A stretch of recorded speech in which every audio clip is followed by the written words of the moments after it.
નમસ્કાર.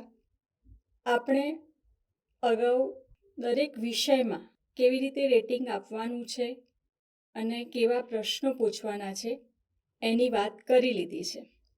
આજે આપણે ગુજરાતીમાં અધ્યયન લર્નિંગ આઉટકમ આધારિત કેવી રીતે પ્રશ્ન મૂકવાનો છે અને એને કેવી રીતે રેટિંગ આપવાનું છે, એના કારણો કેવી રીતે બતાવવાના છે તેની સમજ મેળવીશું.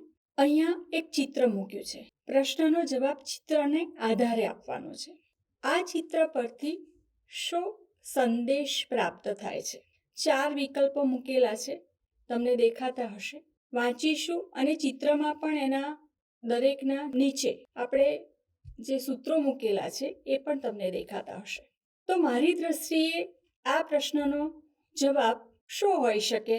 તો હું આપીશ એનો જવાબ કે ભાઈ આમાં એનો જવાબ છે ડી. કારણ કે ચારેય વિકલ્પો સાથે સંકળાયેલો આ જવાબ છે. સ્વચ્છતા જાળવવી આપણા સૌની ફરજ છે. બધા સ્થળોએ સ્વચ્છતા જાળવવી જોઈએ. પ્રત્યેક ઘરમાં શૌચાલય હોવું જોઈએ અને ઉપરોક્ત ત્રણેય. આ એક સામાન્ય પ્રકારનો પ્રશ્ન છે. મારી દ્રષ્ટિએ હું એને 3નું રેટિંગ આપીશ. કેમ કે આ પ્રશ્ન છે એ પ્રમાણમાં સહેલો છે. વિદ્યાર્થીને અર્થઘટન કરતા આવડતું હશે, એનું સારું અર્થગ્રહણ હશે, કારણ કે ચિત્ર પરથી પણ અર્થગ્રહણ કરી શકાય છે. તો અહીંયા એને સારું અર્થગ્રહણ કરતા આવડતું હશે તો એ સરસ જવાબ આપશે. તો આપણે બીજા પ્રશ્નો મૂક્યા છે એની ચર્ચા જોઈ લઈએ.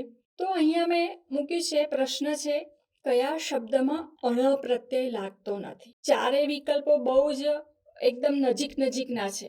વિદ્યાર્થીને વિચારવું પડશે અને વિચાર્યા પછી એને જવાબ આપવાનો છે. હું જવાબ આપી દેતી નથી, વિચારવાનું છે. તમે આનો જવાબ લઈને, એના કારણો લઈને તમારે આવવાનું છે જ્યારે ફેસ ટુ ફેસ મળીએ ત્યારે.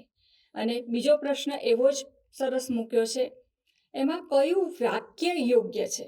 વિચારવાનું છે, રેટિંગ કરીને તમારે આવવાનું છે જ્યારે આપણે ફેસ ટુ ફેસમાં મળીએ ત્યારે. અસ્તુ